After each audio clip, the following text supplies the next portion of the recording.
नमस्कार, बहुत स्वागत है आपका। मैं हूं आपके साथ करिश्मा। बुलेटिन की हम शुरुआत करते हैं इस वक्त की एक बड़ी और अहम खबर के साथ। भोपाल से खबर, उपचुनाव में कश्मीर के मुद्दे की एंट्री हुई है। महबूबा मुफ्ती का रिहा किए जाने पर दिग्विजय सिंह का तंज। 370 खत्म करने पर दिग्विजय सिंह ने सवाल उठाए हैं। 370 हटाने से अब क्या आतंकवाद समाप्त हुआ? दिग्विजय सिंह ने ये सवाल किया, तंज भी कसा और कहा कश्मीर के हालातों में कोई सुधार हुआ लगता तो नहीं है। दिग्विजय सिंह के ट्वीट पर अब बीजेपी ने पलटवार करते हुए कहा कि चुनाव में कोई बुला नहीं रहा, इसलिए ट्वीट कर रहे हैं। गृह मंत्री नरोत्तम मिश्रा ने पलटवार किया है और ये जो टेलीविजन स्क्रीन पे आपको ट्वीट दिखा रहे हैं, ये दिग्विजय सिंह का ट्वीट दिखा रहे हैं। दिग्विजय सिंह ने ये तंज कसा है महबूबा मुफ्ती के रिहा होने पर। उन्होंने कहा कि कश्मीर के हालातों में क्या कोई सुधार हुआ लगता तो नहीं है।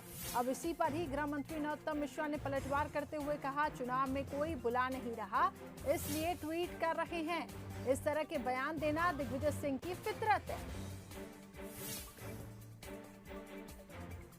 क्या है कि अब कोई आम सभाओं में तो बुला नहीं रहा, तो ट्वीट ही करते हैं। और ये संघ संविधान, ये जो सोच है ना, ये सिर्फ दिग्विजय सिंह जैसे लोगों की है। देश के अंदर जब भी चुनाव आता है, हमारे एचसी के वोटों को प्रभावित करने के लिए पहले संविधान में उन्होंने कहा कि ये पहले चुनाव में कहा कि ये भाजपा वाले संविधान बदल देंगे। चुनाव खत्म, वो बात खत्म। दूसरा चुनाव आया तो उन्होंने कहा कि ये भाजपा वाले आरक्षण समाप्त कर देंगे। चुनाव खत्म, वो बात खत्म। ये चुनाव जो आया था 2 साल पहले, इसमें इन्होंने कहा कि ये भाजपा वाले हरिजन एक्ट खत्म कर देंगे। चुनाव खत्म, फिर हरिजन एक्ट खत्म। अब फिर चुनाव है तो फिर उन्होंने ट्वीट कर दिया। ये दिग्विजय सिंह जैसों की ही मानसिकता हो सकती है। चलिए, ये आपने गृह मंत्री नरोत्तम मिश्रा को सुना। उनका ये कहना है कि ये उनकी मानसिकता है। इस पे हम ज्यादा चर्चा की ओर रुख करते हैं। मानक अग्रवाल जी कांग्रेस प्रवक्ता हमारे साथ जुड़ चुके हैं। इसके साथ ही हितेश वाजपेयी जी बीजेपी नेता हमारे साथ जुड़ चुके हैं। आप दोनों मेहमानों का बहुत बहुत स्वागत है। सबसे पहले मैं आना चाहूंगी कि हितेश वाजपेयी जी, आपसे ही शुरुआत करते हैं। जिस तरीके से हम देख रहे हैं कि उपचुनाव नजदीक है, ऐसे में बयानबाजियों का दौर भी शुरू हो गया है। दिग्विजय सिंह एक तरफ कह रहे हैं कि कश्मीर के हालातों में आखिर क्या सुधार हुआ महबूबा मुफ्ती को रिहा किए जाने पर। उसके साथ ही उन्होंने कहा कि 370 हटाने से अब क्या आतंकवाद समाप्त हुआ? कश्मीर के हालातों में कुछ बदलाव देखने को मिला? देखिए, 2-3 बातें बहुत स्पष्ट है। एक तो दिग्विजय सिंह जी का मध्य प्रदेश के चुनाव में वैसे ही मन नहीं लग रहा है, क्योंकि नेताओं ने और कांग्रेस ने और कमलनाथ जी ने, सभी ने, और खासतौर से राहुल गांधी जी ने उनकी सभाओं के लिए मना कर दिया है कि भाई इनको सामने नहीं बनाना, पोस्टर बॉय नहीं बनाना है।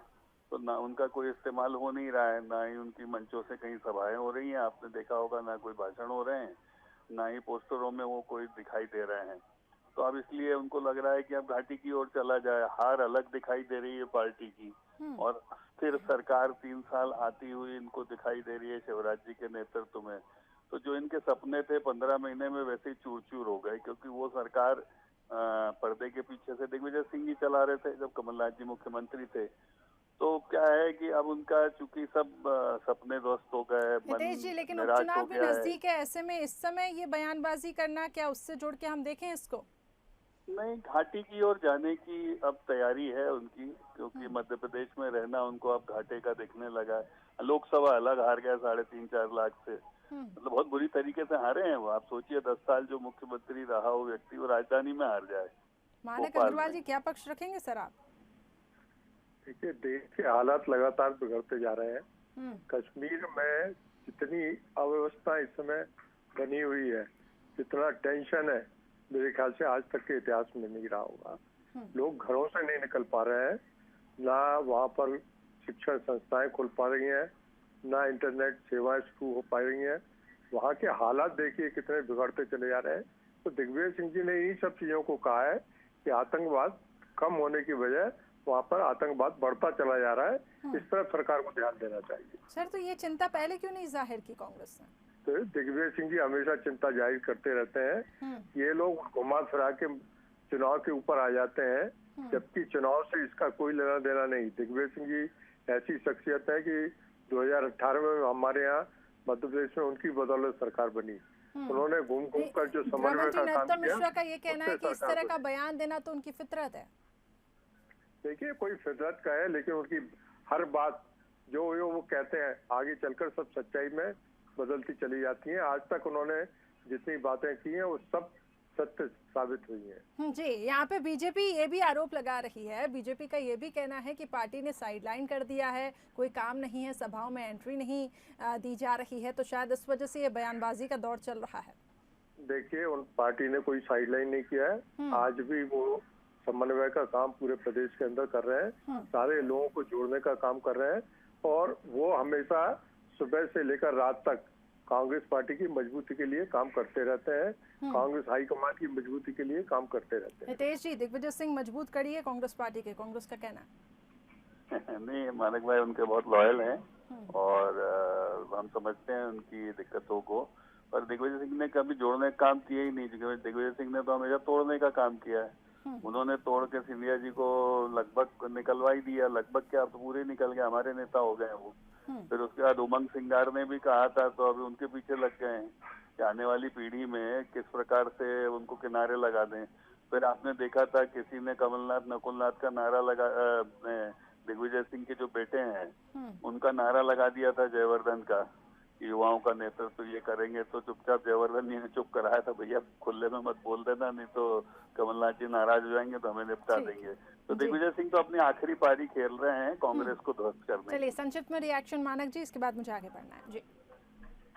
देखिए, दिग्विजय सिंह जी अपना काम ईमानदारी से करते हैं। कांग्रेस पार्टी के लिए जहाँ पर भी उनको जो काम सौंपा जाता है उसको करते हैं, और उसी काम में वो लगे हुए हैं मध्य प्रदेश के अंदर, और कांग्रेस पार्टी को मजबूत कर रहे हैं। और चुनाव के बाद सबको पता लग जाएगा कि मध्य प्रदेश में 28 में से 28 सीटें जब कांग्रेस जीतेगी तो सबको समझ में आ जाएगा कि दिग्विजय सिंह का इसमें कितना बड़ा रोल रहा है। चलिए, ये दावे किए जा रहे हैं, अब ये देखना होगा कि 10 तारीख को ही इसमें अब तस्वीरें साफ होगी। बहुत बहुत शुक्रिया आप दोनों का हमारे साथ जुड़ने के लिए। तो देखिए, उपचुनाव में कश्मीर की एंट्री हुई है, यानी कि महबूबा मुफ्ती जैसे ही रिहा हुई, दिग्विजय सिंह ने तंजु कसा कि क्या कश्मीर के हालातों में कुछ सुधार आया।